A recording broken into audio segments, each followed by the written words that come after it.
अनंत कोटि ब्रह्मांड नायक भगवान सुंदर यशोदानंदन नंद की चंदना भगवान से सत्यभामा जी को नारद जी का और पृथ्वी महाराज जी का जो कार्तिक मास के विषय में संवाद वो सुनाया भगवान ने। और कहा सत्यभामा अब तुम क्या सुनना चाहते? सत्यभामा जी माता बहनों जिज्ञासा से कथा सुनी।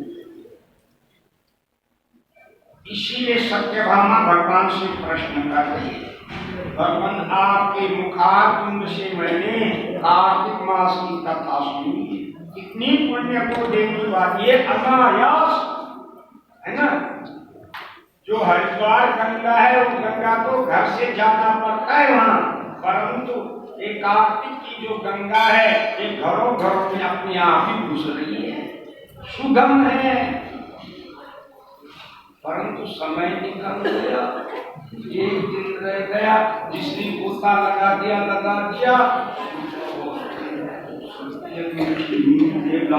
कि नहीं वो रह गया। आपके मुखारबिंद से बड़ा आश्चर्यजनक कथा सुनी। और सबसे बड़ी बात आपने कही, मानव यदि पुण्य करे तो ठीक को पुण्य दे सकता है और उस पुण्य से दीन सुखी हो जाता है। धर्मदत्त ने महाराज आपने कहा 40 वर्ष का पुण्य दिया और वो कथा लक्ष्मी जैसी हो गई। तो मैं समझती हूँ कर्म ही गुरु, कर्म ही इष्ट है। कर्म ही माँ है, कर्म ही पिता है, कर्म से बड़ा दुनिया में कोई है नहीं, बिल्कुल नहीं। कारण देखो, अब सत्यवान श्रोता बोल रही है, इतना जिज्ञासा से सुन रही थी वो, है ना? आप भी जिज्ञासा से सुन रहे, उसी की जाति की है, आप उसी नंबर पे बैठिए, बिल्कुल सही सही। एक बंदा जी बोलते ना, और कहीं कैसी कथा आ जाते तो मुस्कुराएंगे। अरे इसीलिए जो है कथा बड़े तेज से सुनती, आप सब सुनते हैं।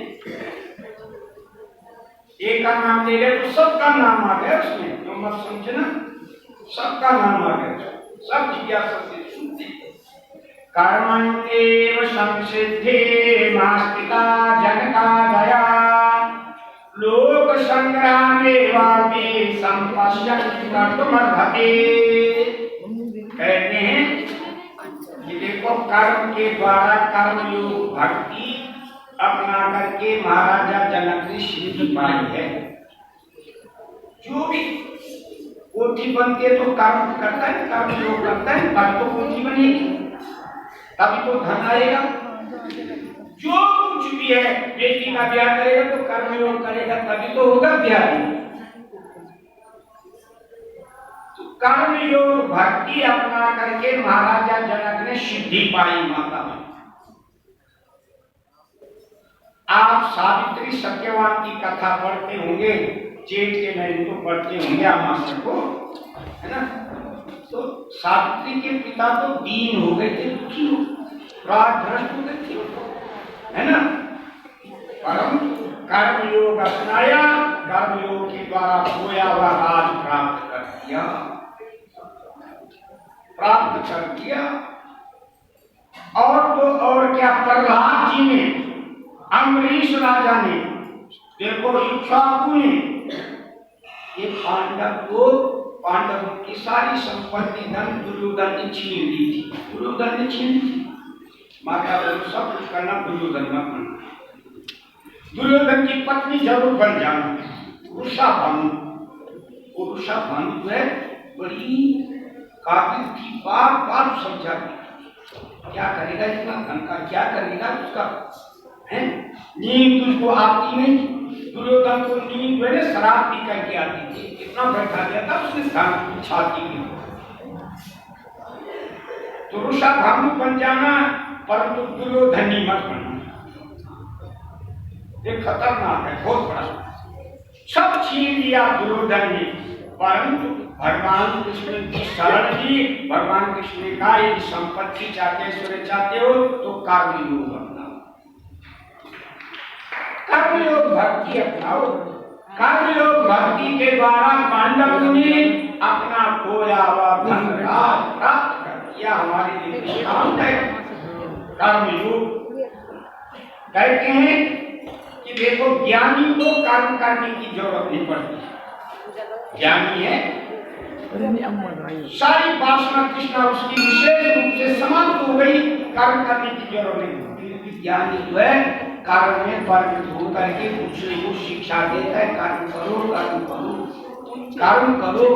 कर्मण्येव जायते जन्तु कर्मण्येव विलीयते, सुखं दुःखं क्षेमं कर्मण्येव विपद्यते। बोलो भारतीय जाति लाल की जय। बोलते हैं कर्म से ही हमारा जन्म होता है। देखो, कर्म से जीव का जन्म होता है और कर्म से ही मरता है। जीवन में सुख है, दुख है, मंगल है, क्षेम है, सब कर्म के अनुसार। भगवान भी उसी को फल देता है जो कर्म करता है, जो कर्म नहीं करता उसकी भगवान भी सहायता नहीं करते। भगवान उसी की सहायता करेंगे जो कर्म में प्रवृत्त होगा। कर्म के बिना कुछ नहीं है, इसलिए सत्यभामा करें, कर्म ही इष्ट है, कर्म ही गुरु है, इससे कर्म से बड़ा कोई नहीं दुनिया में। यदि कर्म, देखो दोनों चीज करनी पड़ेगी, कर्म भी और भजन भी। कर्म भी करना पड़ेगा और माला भी फेरनी पड़ेगी। यदि आप माला ही फेरते रहोगे दिन भर तो कर्म नहीं करोगे तो भूखे रह जाओ, समझ रहे हैं आप, है ना।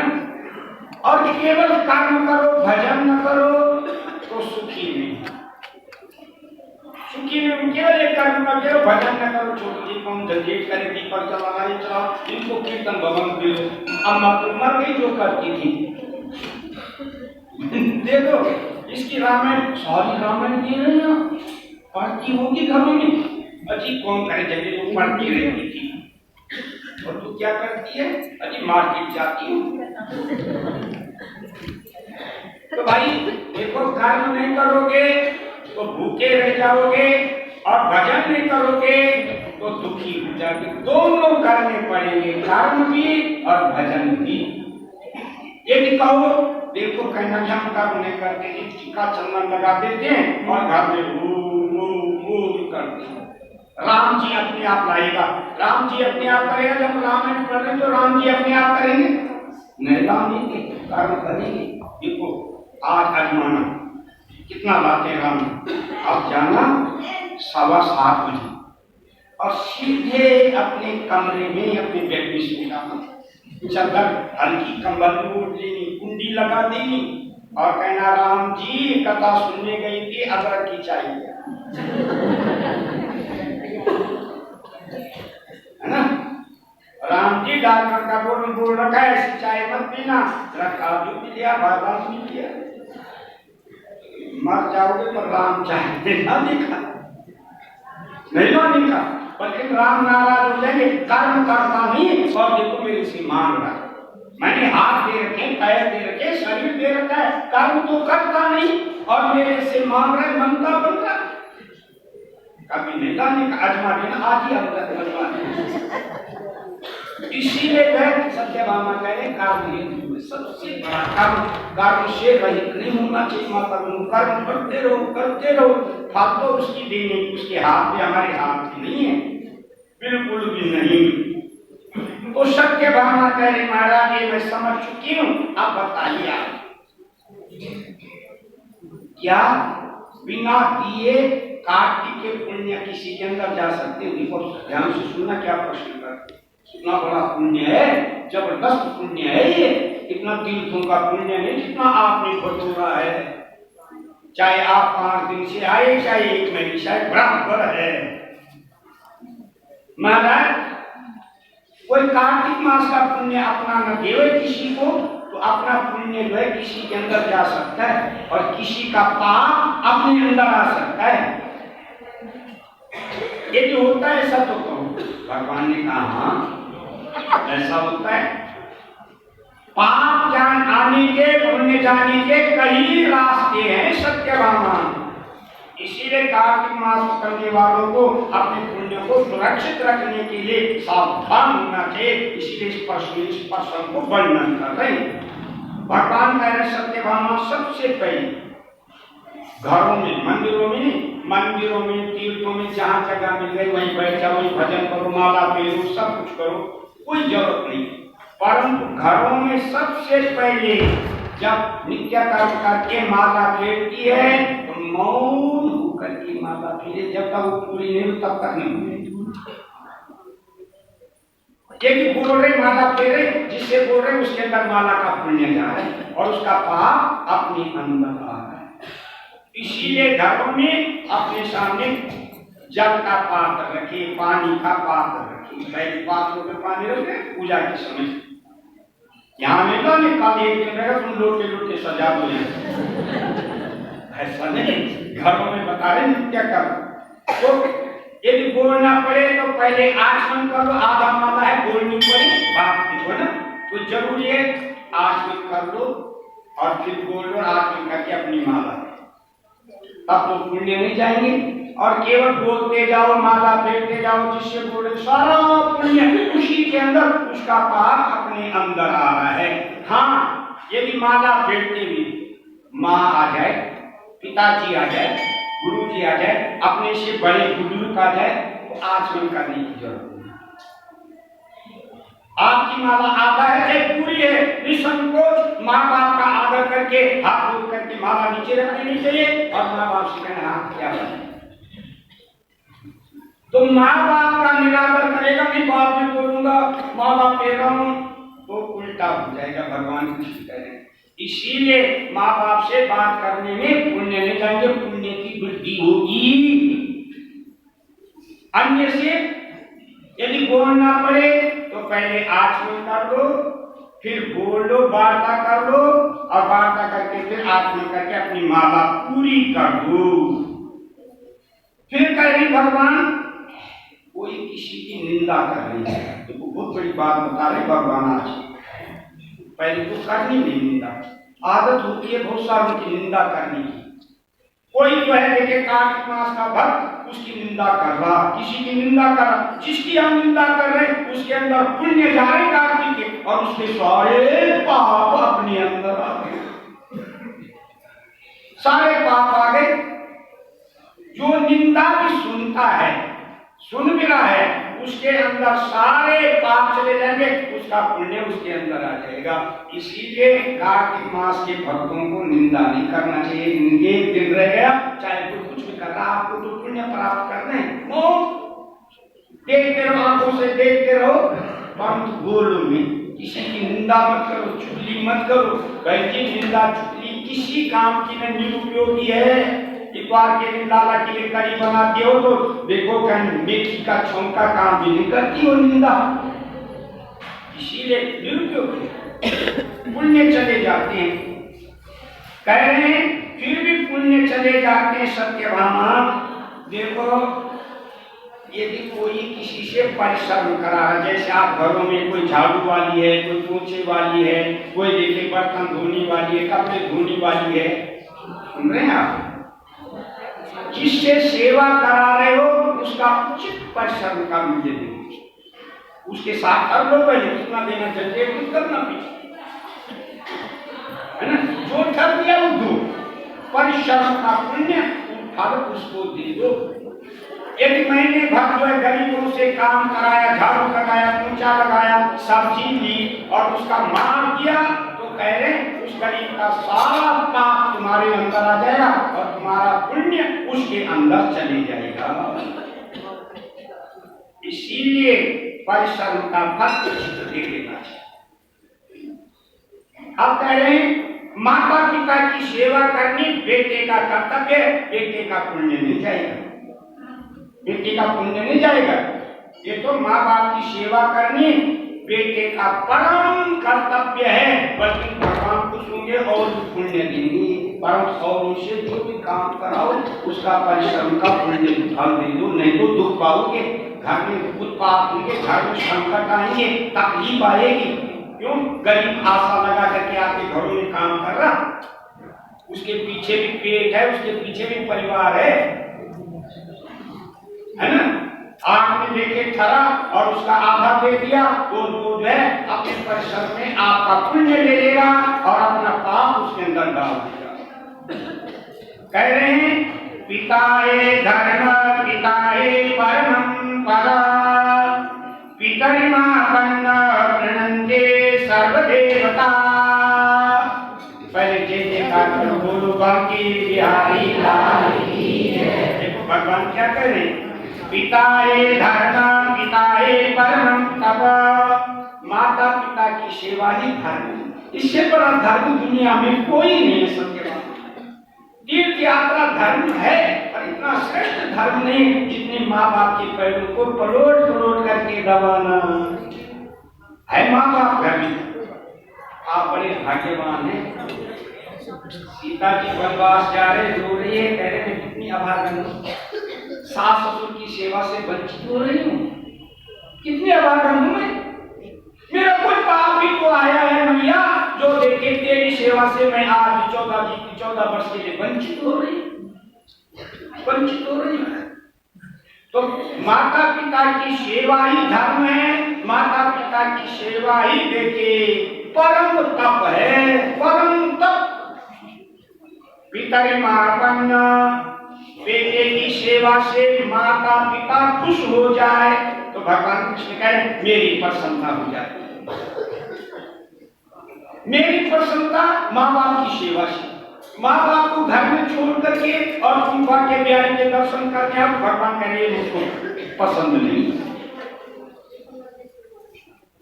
अजी कहा गए थे शैतान जी, अजी पंडित जी हम तो 3 दिन के लिए बाकी बिहारी के वहां देखिए बुकिंग कर दिया था, होटल यही से फोन कर दिया था और जो कुछ खाना था वो लिस्ट को भी पहुंचा दी थी। अरे तुम्हारी माँ बाप ये घर में बिल्कुल नहीं लगे पंडित जी, उन सड़े खेलों को कहाँ ले जाते, परेशानी हो जाती तो क्या व्यवस्था करी तुमने उन पे, उनके लिए घर में 3 दिन तक रही। पंडित जी पड़ोस वाले के लिए कह दिया था चाय देना और 2 ब्रेड के डब्बे हो जाएंगे बांके बिहारी प्रसन्न। वही भगवान वही बांके बिहारी यहाँ कह रहा है, माता पिता की सेवा करने से मेरी सच्ची सेवा हो जाती है। सच्ची सेवा, माता पिता प्रसन्न हो गए तो भगवान कृष्ण कह रहे मेरी प्रसन्नता हो जाती है। बोलो बांके बिहारी लाल की जय। कह रहे हैं फिर भी पुण्य जाते सत्यवान। देखो जैसे आप प्रसाद बांट रहे, लाइन लगी है प्रसाद और किसी को 2 पेड़े किसी को आधा पेड़ा, सुन लो ऐसा मत करना। पंक्ति भेद आप जानते हैं इस समय भगवान अमृत बांट रहे थे, जानते राव है पर उसको भी पिला दिया। यदि पंक्ति भेद करता छोड़ देता हूं तो उसका पाप मेरे सिर में लगेगा। तो जब प्रसाद बांट रहे हैं पंक्ति भेद करता ये अपनी है, उसको क्यों दे दिया, क्यों कर दिया। तो जिससे हम भेद बुद्धि करें अपना कार्तिक का पुण्य उसके अंदर चला गया, उसका पाप अपने अंदर आ गया। इसीलिए प्रसाद बांटने में भेद बुद्धि नहीं करें। देना है तो बांट दे दो, और जब पंक्ति लगी है तो भेद बुद्धि नहीं करनी। दिल के दाने बराबर तो सबको दे दो, जितना सबको, नहीं तो पाप लगता है। सत्य भामा फिर भी देखो मानव जो पुण्य चले जाते हैं, क्यों कैसे जाते हैं पुण्य। यदि हम कोई पूछेगा आपको, अरे मैंने सुना मैंने कार्तिक किया, क्या क्या किया। अजी मैं सुबह उठी स्नान किया, पथवारी सीखी, वहां हवन भी किया, कीर्तन भी करा, शंकर को जल चढ़ाया, कथा भी सुनी और दान भी करा, पुण्य करा। मैंने इतना दान करा, इतना दान करा। अब जिससे हम कार्तिक मास का पुण्य का बखान कर रहे उसके अंदर सारा पुण्य जा रहा है और उसके अंदर का पाप अपने अंदर आ रहा है। राजा ययाति की कथा तो सुनी होगी आपने। राजा ययाति ने इतना यज्ञ किया कि स्वर्ग गया। अब उसको इंद्र पद पे बैठना था, वहां का जो इंद्र है उसको कुर्सी छोड़नी थी। वहां का इंद्र बृहस्पति के पास गए, कहने लगा राजा मृत्यु लोक से गुरुदेव ययाति राजा आ गए पुण्य लेकर के, अब गद्दी छोड़नी पड़ेगी, क्या करूं। गुरु बृहस्पति ने कहा बेटा अपमान मत कर उसका, निरादर मत कर उसका, बड़े प्रेम से बेटा तू उसका सम्मान कर, गोल कुर्सी के ऊपर बैठो, हाथ जोड़ो और यूं बोलो कुर्सी में बैठो, इंद्र आप बनो, पर पहले बता दो मृत्यु लोक में आपने क्या पुण्य किया। फिर बेटा क्या खेल है होता है। गया याति महाराज आओ गद्दी में बैठो, गद्दी में बैठने से पहले बता दो क्या पुण्य किया। राजा याति तो कुप्पा हो रहा था, कहने लगा मैंने यज्ञ किया, मैंने लाखों का दान करा, गौ का दान करा, वस्त्र का दान करा, ऐसे ऐसे करके करके सारे पुण्य क्षीण हो गए और स्वर्ग से उल्टा गिर गया माता नीचे। अपनी प्रशंसा ने पुण्य को छिपा के, अपना सुख, अपना धन, अपना ऐश्वर्य छिपा के रखो, छिपा के रखना चाहिए, फिर भी पुण्य चला जाता है। सत्य भावना इसीलिए भक्त लोग जो हैं अपने घरों में जो भगवान है पूज करके प्रार्थना करते। भगवान से क्या प्रार्थना करते हैं, पापो हम पाप कर्मा समुद्भव त्राय माम पुंडरीकाक्ष सर्व पाप हरु हरि। हे भगवान मैं पापी, मेरे कर्म भी कायिक वाचिक सब पापी है, पाप है। पाप से मेरा जन्म, पाप से मौत, मैं आपकी शरण में आई हूँ। पापी हूँ तो तेरी हूँ, निकृष्ट हूँ तो तेरी हूँ, जैसे भी हूँ तेरी हूँ, तेरी शरण दे रखी है। दुनिया से मत कहना पापी हूँ, दुनिया बड़ी दुरंगी है, अपने भगवान से, ठाकुर से, और घर में ऐसा बोलना भगवान से जो पति भी नहीं सुने। समझे आप? क्या बोलोगे? पाप हो, मैं पापी हूँ, मेरे पाप सारे कर्म पाप ने, मैं आपकी शरण में आई, दीन हूँ, दुखी हूँ, मेरे मनोरथ को सिद्ध करो, सिद्ध करो, ऐसी प्रार्थना करनी माता बहनों भगवान से। फिर कहे भगवान सत्यभामा, देखो समझदार ज्ञानी जो है जब घरों में भजन करे तो भजन में जो है सबसे नीचे कुशा का आसन जरूर रखो घरों के अंदर। ये समाप्त हो गया, फैशन प्रस्त जमाना आ गया, बड़े सुंदर सुंदर आसन है बहन जी, कुछ नहीं होता। अब आसन के लिए बता रहे, कुशा आसन है लगा हुआ आपके पास, तो राक्षस भय खाते, आपके घरों में राक्षस नहीं आ सकते, भूत बाधा, प्रेत बाधा आपके घर में नहीं आ सकती। आपके घर में जो ठाकुर द्वारा कुशा आसन है, भूत भी भय खाते हैं। आजकल नहीं मिलकर रोनी बन रहे, अजीब बड़ा मुश्किल हो गया, न जाने क्या खटपट होता है।